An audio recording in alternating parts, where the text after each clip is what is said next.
Boa noite a todos. Eu sou a enfermeira Gisele, sou especialista no processo de doação, captação e transplante de órgãos, trabalho no Programa Estadual de Transplantes aqui do Rio de Janeiro e faço parte de uma comissão de doação de órgãos num hospital municipal também aqui no Rio. Obrigada pelo convite, né, para falar aí com o pessoal do GPITO nessa jornada. Parabéns pelo trabalho muito importante. E eu venho hoje com o desafio de falar sobre todas as fases do processo. É claro que o tempo não é tão longo para a gente, né, se ater bastante em coisas mínimas, mas a gente vai tentar passar o melhor que a gente tiver de informação para vocês. Então, primeiramente, quando a gente fala do processo de doação e transplante no Brasil, a primeira coisa que eu gosto de perguntar, né, mesmo que a gente esteja nessa interação online, é o porquê. Por que a gente tem que falar de doação e transplante no Brasil? Por que esse tema, né, apesar de tão importante, ainda é pouco abordado? E eu venho para vocês com dados claros sobre isso. Os pacientes ativos em lista de espera, as pessoas que aguardam por um transplante, são mais de 40 mil pessoas. Eu trago esses dados aí da Associação Brasileira de Transplantes de Órgãos, né? Da Revista Brasileira de Transplantes, onde mostra especificamente para cada órgão quantas pessoas estão aí esperando, né, até junho desse ano. Então, são mais de 40 mil pessoas que aguardam, e o nosso trabalho faz toda a diferença, né? Entender, compreender, ter o esclarecimento de como funciona, para que a gente possa esclarecer mitos, né? Que as pessoas acreditam em certas coisas que não existem, e desmistificar esse processo, mostrar que é um processo claro, regulamentado por leis, e que faz toda a diferença na fila de espera para quem espera por um órgão para continuar vivendo aí. E aí, esse processo, ele precisa percorrer etapas, né? E é para isso que a gente vai percorrer cada uma delas hoje, para que vocês possam entender, até chegar lá no transplante, né? No tão sonhado transplante, o que acontece. E a primeira fase delas é a detecção. Só que antes da gente começar a procurar essa pessoa, fazer esse diagnóstico da morte encefálica e possivelmente chegar a um transplante, eu trago para vocês algumas leis, que eu não vou ficar falando especificamente cada uma, mas é importante que vocês saibam que todo o processo é regulamentado por leis. Tudo que nós fazemos, tudo que nós orientamos durante todo o processo, desde identificar um potencial doador até o momento de conversar com a família e, de fato, acontecer a captação e o transplante dos órgãos, todos os passos são regulamentados por leis. E aí, como que a gente vai encontrar essa pessoa que possivelmente estará em morte encefálica? É preciso procurar. Então, as equipes de saúde, elas fazem avaliações diárias nos pacientes, né? Aqueles pacientes que vão estar em ventilação mecânica e graves. Para quê? Para a gente testar como é que está o funcionamento do cérebro daquele paciente tão grave. Então, eu trago duas questões para vocês: o coma e a morte encefálica. Qual é a diferença? É justamente a diferença que nós vamos buscar durante o diagnóstico, a avaliação e o diagnóstico. Para a gente detectar um possível doador, a gente tem que fazer um diagnóstico para saber se de fato ele está em morte encefálica. E é justamente isso que a gente quer ter a diferença. O coma, ele é uma causa reversível, né? Aquele cérebro, ele pode estar com o seu metabolismo lento, ele pode estar não parado, né? Ele pode ser reversível a questão dele não estar funcionando ali por alguns instantes. Mas a morte encefálica não. A morte encefálica é uma função irreversível das funções cerebrais. Então, quando a gente faz o diagnóstico, é justamente isso que nós vamos querer diferenciar. Esse paciente está em coma, né? Tem tratamento, esse cérebro ele está dormindo, ou esse cérebro parou, ele cessou as suas funções, porque quando o cérebro para, ele não volta mais a funcionar. Então, é justamente isso que nós vamos buscar na detecção. E daí, quando eu trago morte e morte encefálica, não há diferença. A morte e a morte encefálica são a mesma coisa. É o óbito daquela pessoa. E vocês vão ver que nós vamos explicar melhor mais para frente. Quando a gente tem um paciente que a gente suspeita que aquele cérebro pode ter parado de funcionar, ele vai passar por testes muito criteriosos. E qualquer suspeita que tenhamos em um hospital de uma pessoa em possível morte encefálica, obrigatoriamente deve ser notificado para a central de transplantes. Cada estado tem uma central estadual de transplantes que vai receber essa notificação. Aqui no Rio de Janeiro é o Programa Estadual de Transplantes, é o número 155, um tridígito gratuito, que a pessoa liga: olha, nós estamos aqui na nossa unidade com uma pessoa que começamos a testar, não está tendo, né, nenhum tipo de resposta aos testes, nós acreditamos que está em morte encefálica. E a central de transplante, junto à equipe do hospital, vai acompanhar este caso do paciente juntamente com a família dele até o final. Então, essa notificação é obrigatória. Nem sempre o possível doador vai se tornar um doador elegível, mas a morte encefálica, né, o óbito, é o que a gente está fazendo, o diagnóstico, ele é obrigatório. Então, deve ser notificado independente da gente ter um doador ou não lá na frente. Onde vão estar esses possíveis doadores?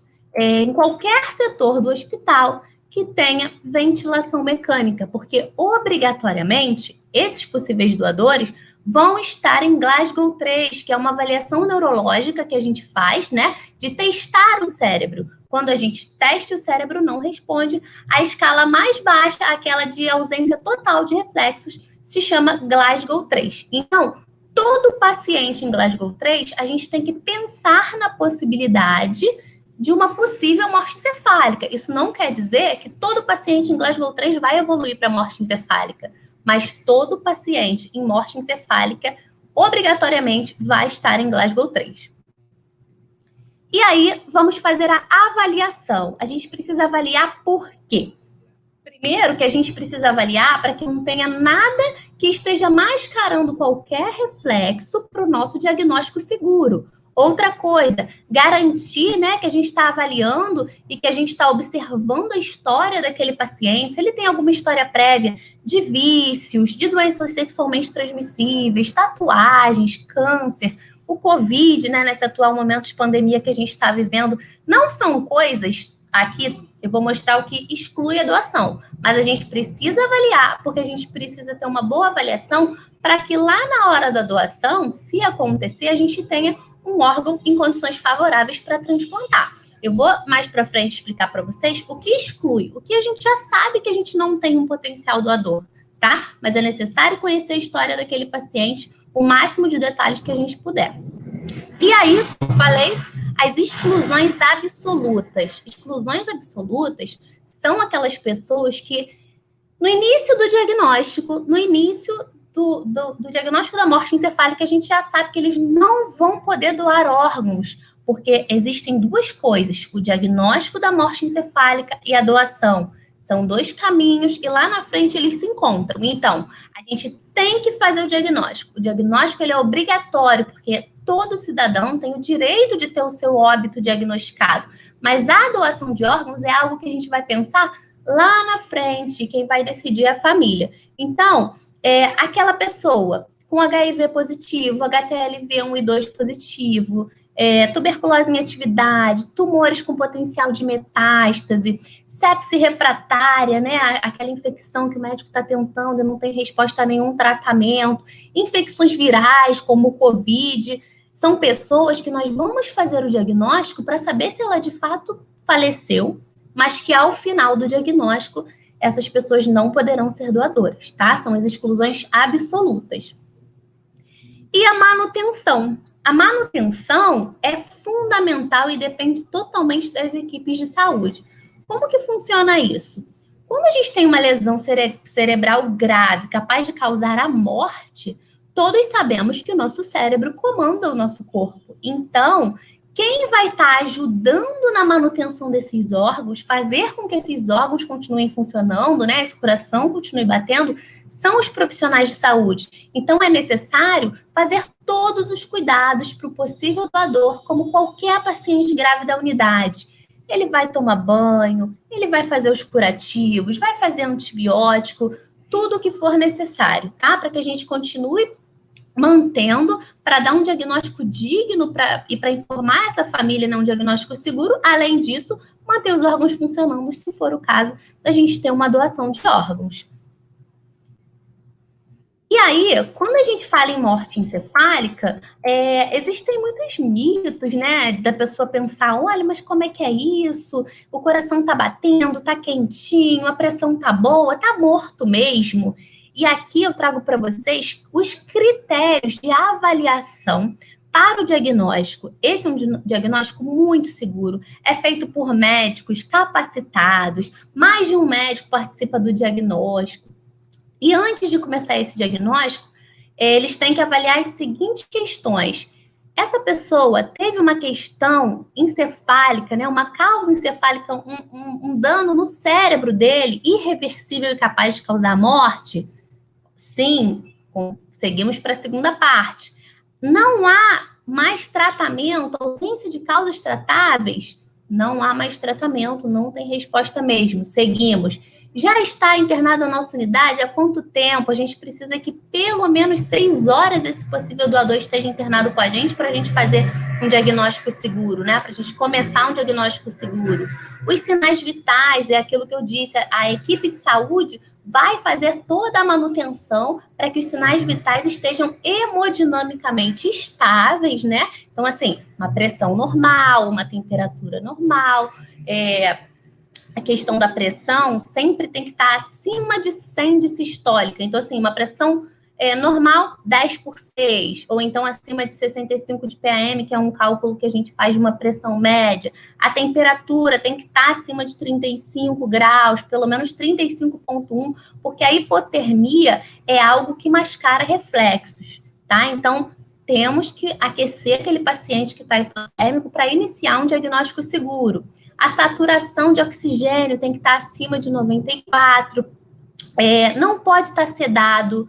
Para a gente fazer diagnóstico de morte encefálica, não pode haver sedação, tá? A gente suspende aquelas medicações que colocam o paciente em coma induzido, aguarda um tempo necessário para que a gente possa iniciar esse protocolo com segurança. Então, se a gente tem todos esses pré-requisitos preenchidos, a gente pode começar. O diagnóstico de morte encefálica, ele é um diagnóstico médico, vai ser muito bem falado aqui na jornada pelo Dr. Sandro, que é um excelente profissional, então eu não vou me ater, né, a detalhes do diagnóstico, só trago aqui para que vocês conheçam o termo de morte encefálica, né, onde tem que ser preenchido os dados do hospital, os dados do paciente, a causa do coma, o que está causando aquela morte encefálica? Foi um AVE hemorrágico, sangrou a cabeça, né? Tem um AVE isquêmico, foi uma queda de moto, fez um trauma crânioencefálico. Então, assim, tem que ter uma causa que justifique e que seja a nível cerebral essa causa. E daí vai ter que ter um exame de imagem também e os médicos vão fazer os testes, tá? São 2 médicos diferentes que fazem o diagnóstico, além de um exame de imagem, para que a gente possa constatar com segurança que aquela pessoa não está mais viva, para que a gente possa constatar o óbito, tá? E aí, o que é muito falado, né, muito discutido nesse momento, é que quando a gente conclui um diagnóstico de morte encefálica, que é composto por 3 exames, e os 3 exames são compatíveis com morte encefálica, o último desses exames caracteriza o horário do óbito desse indivíduo. Então, se o último exame dos 3 exames do protocolo de morte encefálica foi hoje, às 19 horas, o óbito daquela pessoa vai ser constatado hoje, às 19 horas. Ah, Gisele, mas e se o coração ficar batendo até amanhã? O óbito foi hoje, às 19 horas, tá? É sempre a data e o horário do último exame do diagnóstico, que são 3 exames.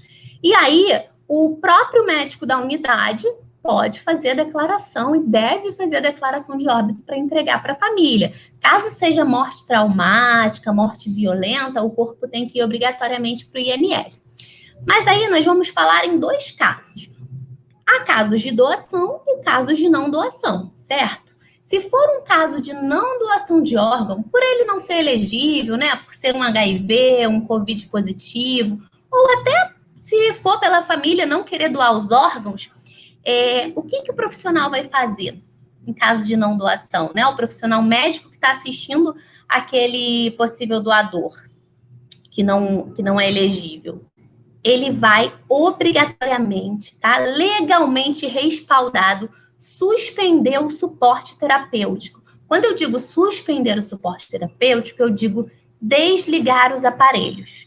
Mas aí, se a família não quiser, isso não é uma opção da família, isso vai ser conversado, porque desde o primeiro exame da morte encefálica, né, do diagnóstico da morte encefálica, essa família deve ser chamada e ser explicada sobre a gravidade. Olha, o seu parente está muito grave, nós começamos hoje alguns testes, né, suspendemos a sedação, ele não está mais com remédio para dormir, e a gente suspeita que o cérebro pode ter parado de funcionar. Isso quando começa o diagnóstico, para que aquela família já entenda a gravidade. E falar sobre doação nunca pode acontecer durante o diagnóstico, o andamento do diagnóstico. A gente só fala de doação ao final do diagnóstico, com o óbito confirmado, e quando a gente sabe que aquele paciente é um doador elegível para doação de órgãos, tá? Então, em casos de não doação, o suporte deve ser suspenso. E em casos de potenciais doadores viáveis, aqui no Brasil, nós temos um meio de doação que é a doação consentida, né? Muitas pessoas lembram daquela época em que na identidade vinha escrito, né, doador de órgãos ou não doador de órgãos. Isso foi uma lei que existiu já no nosso país, mas foi até 2001. Tá? Então, hoje em dia, a doação no Brasil ela é consentida. O que isso significa? A sua família é a sua voz. Por isso, a importância de falar com a família em vida, né? Olha, se algum dia acontecer, eu desejo ser doador de órgãos, porque fica mais fácil para sua família falar por você nesse momento. E a questão da identidade não tem valor legal nenhum. Se você tiver lá na sua identidade escrito, não sou doador de órgãos, e a sua família quiser fazer a doação, isso não vai impedir, tá bem? Da mesma maneira que se tiver escrito, sou doador de órgãos, e por algum motivo a família não quiser doar, a gente também não pode impedir. Esse escrito no RG não tem valor legal. E aí, quem pode autorizar a doação, né? Eu, Gisele, morte encefálica. Quem da minha família pode autorizar a doação? Aqui está a família, né, dos Simpsons. E aí eu trouxe para vocês entenderem quem vai poder ser o responsável pela autorização da doação de órgãos. Em casos de doadores falecidos, né, quem pode ser o responsável pela autorização são os seus parentes consanguíneos até segundo grau, né? Até segundo grau que a gente diz, na linha consanguínea, seus parentes de sangue. Seus pais são seus parentes de segundo grau, seus avós são de primeiro grau, seus avós de segundo grau, seus irmãos de segundo grau, ou então o seu cônjuge ou companheiro. Não é necessário comprovante de ser casado oficialmente, né? Desde que se declare companheiro, a gente tem até uma questão de um papelzinho que a gente institucionalizou, né, aqui no PET, para que se declare como companheiro, porque na lei antiga era necessário o registro de união estável ou certidão de casamento. Hoje em dia isso não é necessário. E o mais importante no momento de autorizar é que as pessoas tenham entendido o óbito. Porque como eu vou falar de doação se a pessoa não entendeu que o seu parente faleceu? Então, a gente precisa se certificar de que o óbito aconteceu para a gente conversar sobre a doação de órgãos, ok? E aí estão aqui os parentes que podem autorizar. Um é o responsável pela autorização e 2 pessoas assinam como testemunhas. O importante é que haja um acordo, né? Todos têm que estar de acordo. A gente não pode haver um não consenso. O meu marido quer, mas a minha mãe não quer. Então, nós vamos sentar com eles e conversar, tentar explicar, esclarecer. Às vezes é alguma dúvida, porque assim, a maior causa da não doação, ao meu ver, é o desconhecimento do processo. Quando a gente fala em doação, tem que entender, a família entendeu que está morto para poder tomar essa decisão. Isso é fundamental. E outra coisa, o que ela pensa quando você fala em doação de órgãos? Você tem que explicar que é algo que a gente tem um programa, né, no Brasil de transplantes, maior do mundo, né, de transplante público. Então, existe uma lista única, não há manipulação de fila, existem pessoas ali cadastradas que precisam de fato dos órgãos, que vai ser cruzado os dados, que a cirurgia é uma cirurgia que a gente preza, né, pela segurança e pela integridade daquele corpo. Ninguém vai devolver o corpo todo mexido, descaracterizado, não. existe uma cicatriz cirúrgica, óbvio, mas não é nada aparente, né? Caso a pessoa pense que vai ficar com o corpo mexido, isso não acontece. A gente tem a obrigação também, por lei, de devolver o corpo com dignidade para a família, para fazer um sepultamento digno para o seu familiar. E o acolhimento familiar, ele tem que acontecer desde o momento que aquele paciente entrou no hospital, independente se ele vai evoluir bem ou se ele vai evoluir mal. A gente tem que entender que todas as famílias que estão acompanhando os seus familiares no hospital são famílias de luto, né? São famílias que estão passando por um momento difícil. A gente precisa mostrar para eles a importância da doação, né? Esclarecer as dúvidas que eles tenham e sempre entender se eles estão disponíveis e estão em condições de responder aquilo naquele momento. Existem famílias que a gente precisa dar um tempo maior. Tem família que está em estado de choque, família que precisa de suporte. Então, tudo isso tem que ser avaliado no momento de conversar. Buscar um local adequado, né, para que a família esteja um pouquinho mais confortável diante daquela situação tão difícil. E o nosso trabalho é mostrar a importância para a família e esclarecer. A decisão é sempre deles, né? Claro que a gente sempre quer que a doação aconteça, é muito bonito, de fato salva vidas. Nenhum de nós está livre, né, de passar por isso um dia, porque é muito mais fácil a gente precisar de um órgão do que a gente poder ser um doador. Não é qualquer pessoa que morre que pode ainda salvar outras vidas. Então, deixar isso bem esclarecido para a família, porque essas famílias depois elas vão ser multiplicadoras daquela experiência que elas tiveram ali no hospital durante a internação do seu ente querido e que eles tomem a melhor decisão, né, de coração tranquilo. E aí, os aspectos logísticos, quando a gente tem uma autorização para doação de órgãos, a gente agenda o centro cirúrgico, a cirurgia acontece no próprio hospital, tá? As equipes de cada órgão específico é de que se deslocam para o hospital para fazer a cirurgia de captação e depois o corpo sai do mesmo hospital para a família, quando não é uma causa violenta. Quando é por causa violenta, né, por um tiro, por uma queda de moto, atropelamento, esse tipo de coisa, ou morte suspeita, o corpo vai após a captação para o IML e aí a declaração de óbito sai do IML, tá? São realizados exames de compatibilidade do doador com o receptor, sorologias para ver se alguma coisa impede. Inclusive, quando a gente conversa com a família, a gente informa, né, que é de grande importância o gesto deles de doar, mas que nós ainda faremos exames para ver se não tem nada que descarte a possibilidade de doação. E a gente não vai mexer naquele corpo caso não seja viável para ajudar outras pessoas. E aí é testado o COVID, isso é algo novo, porque durante a pandemia a gente teve muita perda de doador, inclusive doações às vezes já autorizadas em que o teste de COVID vem positivo e não pode, então nós estamos testando todos os potenciais doadores. E aí o que pode ser doado, né? Podem ser doados órgãos sólidos, pulmão, fígado, rins, coração, pâncreas, tecidos, córnea, pele e ossos, tá? Os tecidos, eles podem ser doados não somente nos pacientes de morte encefálica. As mortes de coração parado, elas também permitem a doação de tecido, porque os órgãos, eles precisam estar ali, com o coração batendo, né, a circulação funcionante, os tecidos permitem que, na maioria dos óbitos, que são por coração parado, eles ainda sejam aproveitados. Então, uma pessoa pode salvar até 8 vidas.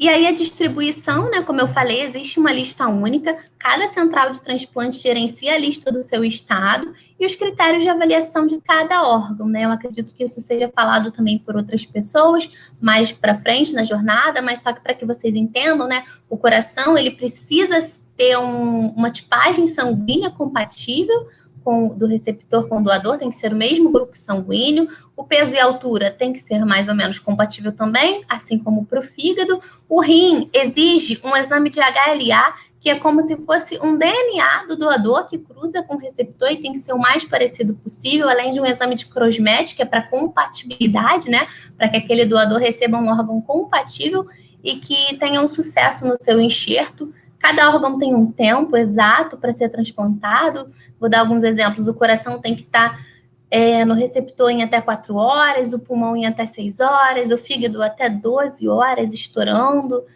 Os rins é o órgão que tem mais tempo de isquemia, que a gente pode esperar mais tempo para transplantar, em média até 36 horas, tá? E aí eu encerro com essa foto. Essa é hoje em dia, uma amiga. Essa foi uma palestra que eu dei, e a Tayane, ela precisava de um coração. Nessa época eu vi ela com essa blusinha, né, assim, bem característica, e perguntei para ela quem era ela, né, ali na minha palestra, e ela falou que ela precisava de um coração. Isso foi em dezembro, e desde então ela tem uma página na rede social. E quando foi, isso foi em novembro, acho, quando foi em dezembro, ela recebeu o tão esperado coração. Hoje ela tem 9 meses de transplantada, e é uma das histórias que faz valer a pena o meu trabalho e estar aqui com vocês. Então, agradeço, viu? Vão ter excelentes palestras agora, e muito obrigada, espero ter somado aí para o projeto. Mais uma vez, parabéns à UFRJ, à galera do GP pela iniciativa. Obrigada.